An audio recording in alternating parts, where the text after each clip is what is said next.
पत्नी नहीं मानती। पूरी दुनिया पैर पड़ती है, लेकिन घर जाने के बाद पत्नी कहते बातें मत करो, आधा लीटर मिट्टी का तेल लाओ, 2 दिन से घर में तेल नहीं।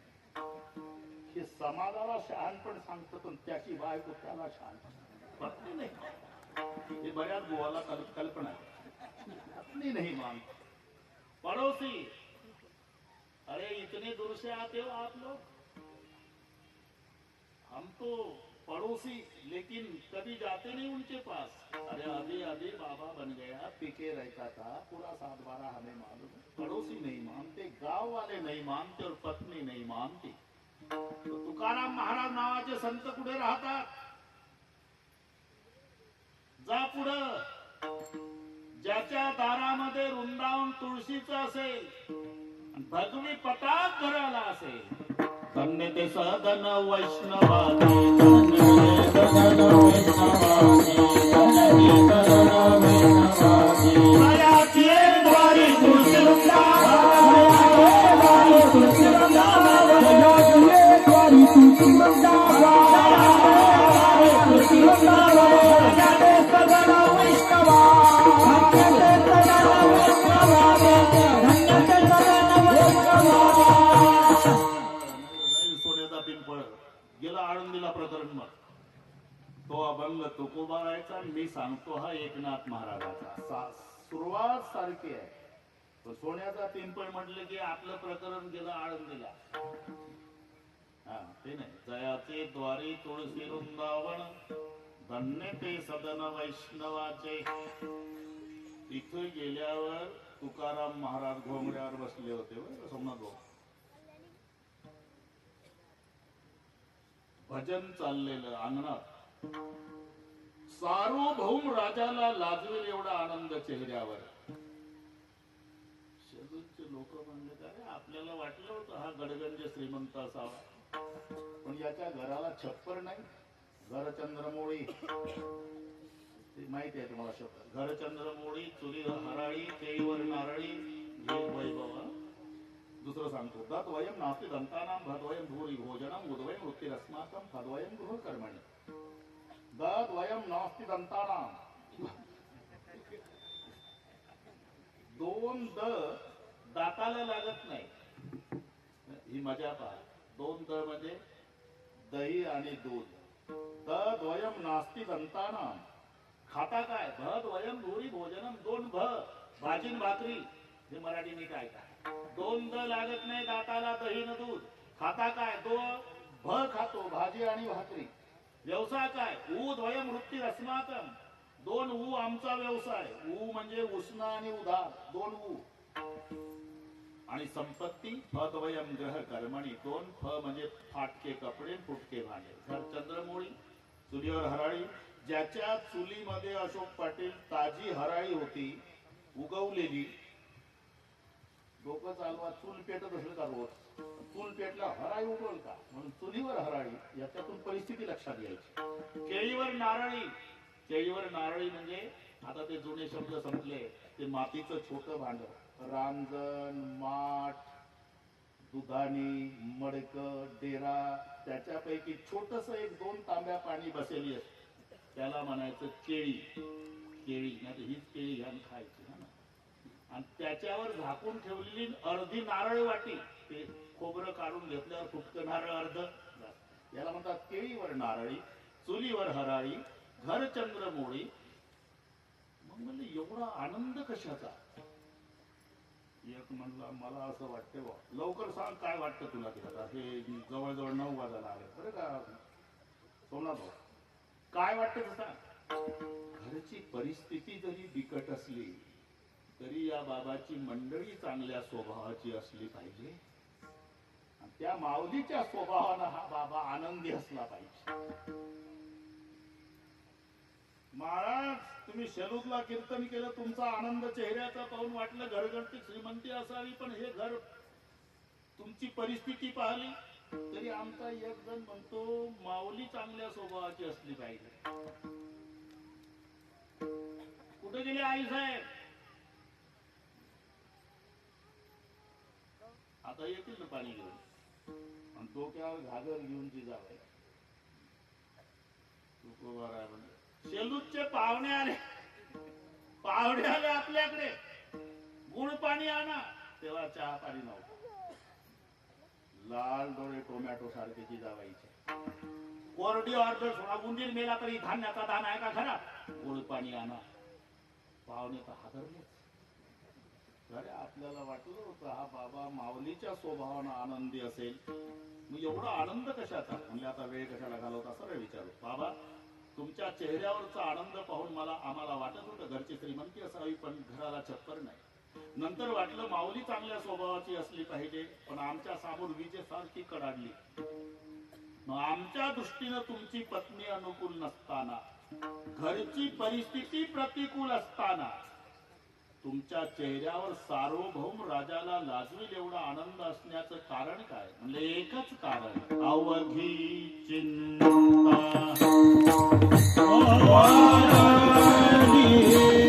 अवघी चिंता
तरुण मंडळाचं नियोजन असल्यामुळे सगळे तेंडुलकर गोळा केले त्यांनी षटकारच मजा आहे तरी मी 10 पर्यंत सोडत नाही तुम्हाला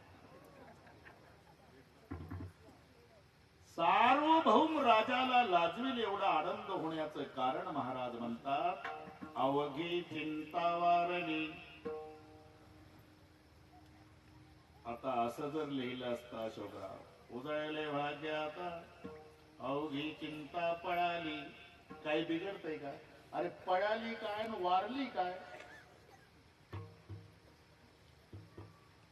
यमक तर जुळतच ना पण नाही वारली आणि पळाली जमीन अस्मान इतकं अंतर पडत समजा एखाद्याची पळाली तुम्हाला सांगतो लाल शर्ट वाले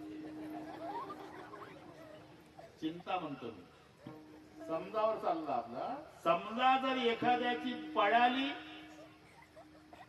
पुन्हा येण्याची दाट शक्यता आहे पण वारली म्हणून चिंता पळाली आणि वारली बाप लेकाचं शाब्दिक भांडण भर चौकात मुलगा जरा अपमानास्पद बोलला करारी स्वभावाचा बाप म्हणला अरे एवढं मिळवलं तुझ्यासाठी, याची टोपी ते डोक्यात त्याची, याच्या दोघाची, आपल्या काळाचं पांढरं वाटत चोपडी डोळ्यात तेल घालून संसार केला आणि वाटेल तसं अपमान करतो. नाही राहणार वाड्यात, जाय म्हाताऱ्या, नाही राहत तर. आता आता गेल्याशिवाय गत्यंतर आहे का? गरम डोक्याचं म्हातारा घरी आलं ऋषिकेश, त्याने एक घोंगडं घेतलं, एक गोदडी घेतली, एक धोतर घेतलं, फाटकी बंडी घेतली, जर्मनचं ताट, तांब्या प्लास्टिकचा पिशवी भरली गेलं निघून. 4 महिने तपास नाही. पण जेव्हा कार्तिक वारीला शेलूरचे माणसं गेले तेव्हा हे गोपाळपूरच्या रस्त्याला भिकाऱ्याच्या लाईन मध्ये प्लास्टिकच्या कागदावर 10-20 रुपयाचे सुटे नाणे जर्मनच्या ताटात ओळखलं लोकांनी. हे तर आपल्या गावाचं पाटील. 4 महिने झाले तपास नाही याचा. जय हरी पाटील, चांगला बिझनेस सुरू केला. अरे तुमच्या दारात रोज 10 भिकारी तुकडा खायला येतात ना, तुम्ही भिकाऱ्याच्या लाईन मध्ये रुपया जमा करता. 4 महिने झाले तुमचं पोर सारखं रडतंय, सगळे शोधून काढलं, तुमचा तपास लागत नाही. बरं तुमचंच पोर बोललं काय, गावातले बोलले, आणि तुम्ही नाही सहन करणार तर काय गावातले म्हातारे सहन करतील? चला चला म्हटल्यावर उठलंच. हे चातुर्मास वाट बघत होतं, मला कोण घरी चला आमंत्रण चालतं आणलं बाबा. बरं का, वेळ कमी असल्यानं लगेच आणलं.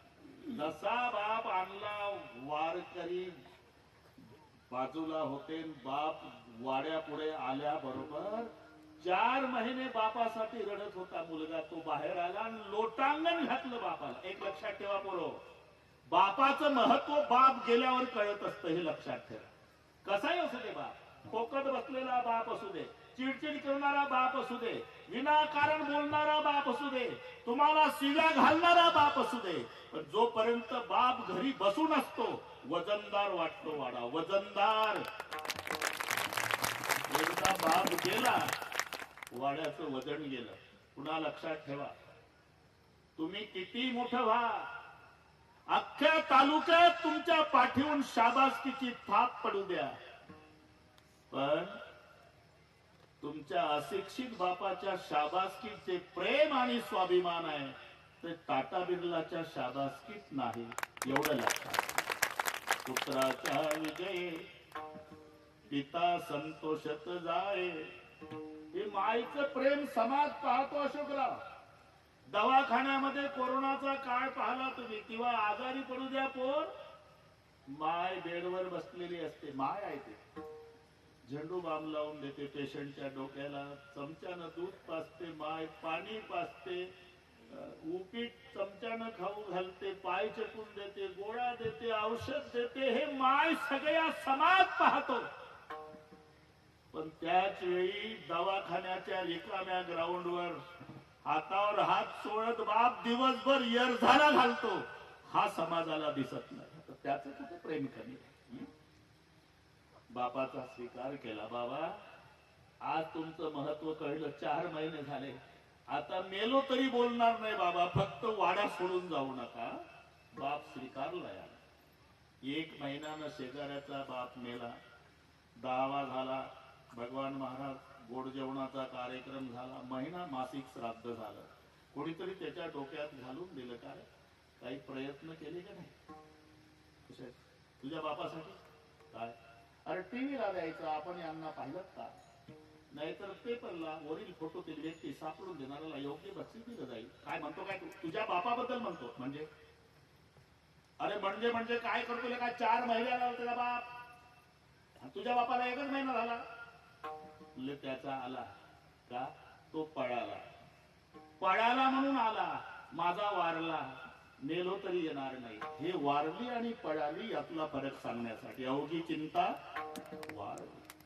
त्याच्यात पुन्हा प्रपंचामध्ये चिंता पडते, परमार्थात वारते, हा फरक आहे. मुलगी जन्माला आली, ऋषीचे तुझ झालं का? मला बोलव बरं का.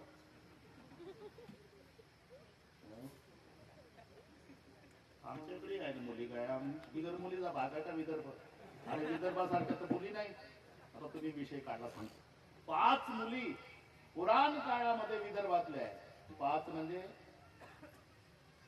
आता सांगावंच लागेल बाबा, ऋषिकेश पाय पडलं तर.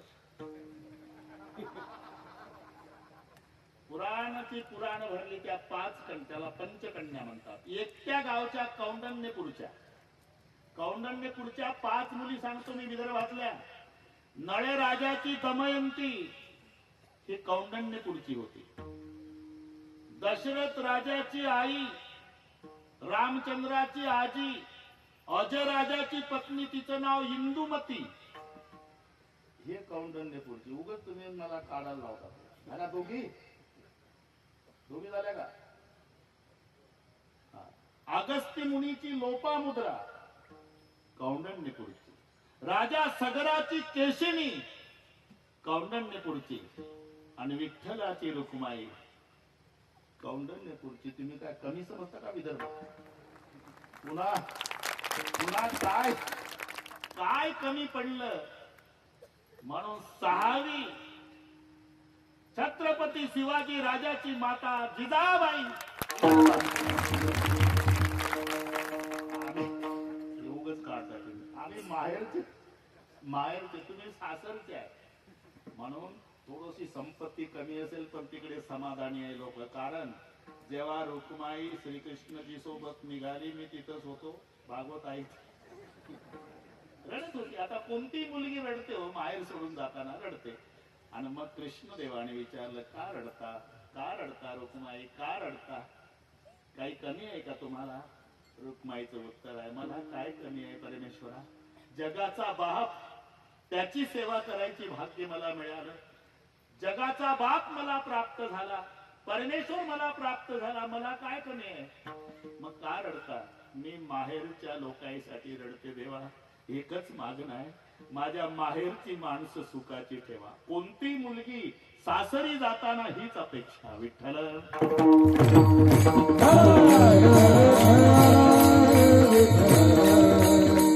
आपलं चिंता, चिंता शब्दावर चाललं. जाती कन्या महती चिंता. कस्मान प्रदायती महान वितर्कः संप्रदाय समय अर्थ हरिका हृदय विदारिका पितुः. जाती कन्या महती चिंता. मुलगी जन्माला आली की बापाला चिंता निर्माण झाली. मग ती वयात आल्यावर पुन्हा चिंता. कस्मान प्रदायती, हिला अनुरूप असा योग्य वर कुठे सापडेल म्हणून चिंता. सामान्य बापाचं जाऊ द्या, सोमनाथजी मस्त लग्न केलं, अर्ध कोटी खर्च केला, वारे हाती माप चाले सज्जनाचे. काही मला येता आलं नाही पण मी फोनवर आशीर्वाद दिला. लोकांना वाटलं ढोक महाराज इथंच बसल्या कुठेतरी. कसमान प्रदाय ही चिंतासाठी सांगतो. मुलगी जन्माला आली की चिंता, वयात आल्यावर पुन्हा चिंता. हिला अनुरूप असा योग्य वर कुठे सापडेल. ऋषिकेश बाकीच्या बापाचं जाऊ द्या, रुक्माईचा बाप चिंतेत होता. तुम्ही म्हणता लग्नात राजा भीमत रुक्मिणी सनयनी देखोनी चिंता करी. आता मी असं विचारतो, जिथं रुक्माईचा बाप चिंतेत होता तर 2 गुंठे ऊस असलेल्या बापाचं कसं होतं? महान चिंता. ही चिंता का? मुलगी जन्माला आली चिंता, अनुरूप असा योग्य वर कुठे सापडेल चिंता. बरं लग्न जुळलं म्हणजे चिंता वारली नाही, पळाली. लक्षात ठेवा. दुसऱ्या दिवशी पुन्हा बाप चिंतेत. काल पाहुणे आले म्हणे लग्न जुळलं. हो जुळलं लग्न, मुलगाही अनुरूप मिळाला, घरानं वारकरी, श्रीमंत सासर. मग तुमच्या तोंडावर चिंता कशाची? अरे 50,000 रुपये जवळ नाही, 5 लाखाचा खर्च आहे. मग साहेब ओळखीचे आहे ना, काही पाईपलाईनचं करा, काही जर्सी गायचं. हे चांगलं माहिती आहे तुम्हाला. झालं प्रकरण केलं, अर्थहारिका म्हणजे अर्थाची चिंता पळाली. झालं लग्न थाटात पार पडलं. आणि मुलगी जेव्हा जाताना सोमनाथ भाऊ बापाच्या गळ्याला पहिली बिलगत असते. एरवी पुरुष रडला नाही जन्मभर, पण त्या दिवशी दगडाच्या हृदयाचा माणूस असू द्या नापास आहे. 24 वर्षाची मुलगी बासिंग बांधलेली, शेहनाईचे स्वर सुरू झाले की पप्पाच्या तोंडावरून हात फिरवून एवढंच म्हणते, बाबा खूप धावला आमच्यासाठी जन्मभर, तब्येतीची काळजी घे. कन्यादान सुखे जरी करी पिता, शोकांतय अंतरी. राजा जनकासारखा विदेही रडला सीतेसाठी, हिमालयासारखा पहाड रडला पार्वतीसाठी, कणवासारखा मुनी रडला शकुंतलेसाठी. सामान्य माणसाची काय झालं? वाटे लावलं अशोकराव, चिंता पळाली. 2 वर्षांनी बाप पुन्हा चिंतातूर दिसला. काय झालं? अहो कर्ज काढून लग्न केलं, पटके किती लोकांना बांधले, मंडप केवढा टाकला, केवढा थाट ना केवढं स्वागत पाहुण्याचं. मुद्द्याचं बोला, काय झालं? काय झालं? 2-2 दिवस जावाई पडून असते गटारात, पेताड सापडलं येत नाही. अरे मरेपर्यंत चिंता. जागती कन्या महती चिंता, तस्मान प्रदायाती महान वितर्का, हा संप्रदाय समय अर्थहारिका हृदय विदारिका पितु. म्हणजे प्रपंचातली चिंता पळते पुन्हा निर्माण होते, पळते पुन्हा निर्माण होते. महाराज म्हणतात वारली. गोकुळामध्ये चिंता वारली नव्हती. चिंता ते पळाली गोकुळामध्ये.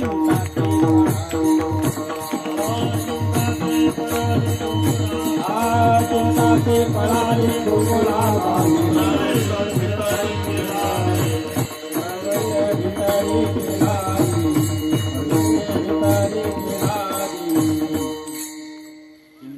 पळाली गोकुळा बाहेरी.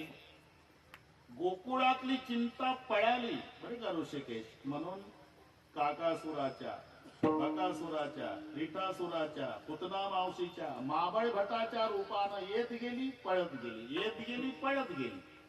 पळालेली चिंता निर्माण पुन्हा पण वारली.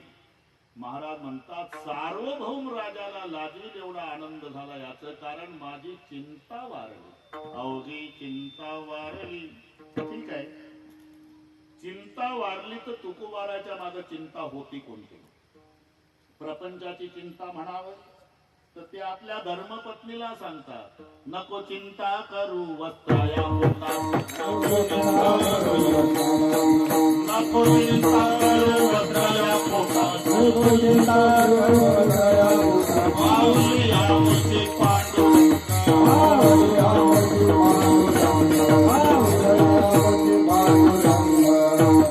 आता जे स्वतःच्या धर्मपत्नीला सांगता सोमनाथ भाऊ, सोमनाथ भाऊ 2 झाले का? हिवाळे आणि चौधरी बरं घ्या, खुर्द आणि बुद्रुक नको. ए उन्हाळ्यात हिवाळे म्हणावं लागतं, त्याला काही इलाज आहे. नको नको चिंता करू वस्त्रा या पोटाची, माऊली आमुची पांडुरंग. यावरून विचार करा. ही सगळी सुज्ञ मंडळी आहे, वेळ थोडी राहिली आपली. जे तुकाराम महाराज स्वतःच्या पत्नीला सांगतात वस्त्रा पोटाची चिंता करू नको, म्हणजे त्यांच्या मागे प्रपंचाची चिंता नव्हती हे सिद्ध झालं.